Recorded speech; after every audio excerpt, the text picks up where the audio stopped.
Le 21 décembre 1993, il y a 30 ans, les troupes nigérianes envahissent et s'emparent la péninsule de Bakassi dans le canton Jabane qui devient leur fief. En riposte, le chef de l'État prend la voie de la Cour internationale de justice et gagne le territoire en 2002. Victoire actée par la signature des accords historiques de Grimtree en juin 2006. Sauf que profitant du processus de démilitarisation de la péninsule, des pirates ont engagé des exactions terroristes sur le site. Capitaine à l'époque, aujourd'hui colonel, le coordonnateur du BIR a combattu sur le théâtre des opérations. Je me rappelle encore quelques dates.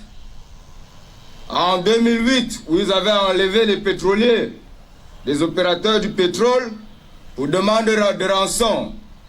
Mais dans notre tête, nous avons trois grandes dates très importantes. La matérialisation de ces bandits, les Bakassi Freedom Fighters, les commandos Marines. Ils ont attaqué le poste C3 de forces camerounaises, occupé plus par la Marine nationale. Et nous avons enregistré 21 morts. Et le 8 juin, je pense que c'est 2008, ils ont tué le sous-préfet de Kombo à Bedimo, Monsieur Félix Fogna.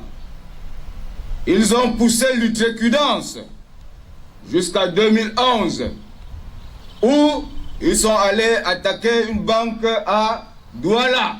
L'opération Delta est lancée, mais pour affronter les pirates, il fallait des soldats aguerris afin de neutraliser la menace très vite asymétrique. Le chef de l'État crée donc le BIR Delta en 2009, qui a aussitôt débarqué sur le site dès le 1er avril. Le résultat enregistré par la nouvelle opération est sans appel. Je puis vous dire qu'en 2007, le nombre d'attaques et d'actes de pirates dans la péninsule de Bakassi et dans les côtes camerounaises s'élevait au moins à 70 attaques par an. Quand nous sommes entrés en 2009, en avril, ça a baissé à environ 40. En 2010, on était à 16 attaques. Et en 2011, nous sommes à une attaque. Depuis lors, le calme s'est installé dans cette partie de la frontière maritime camerounaise.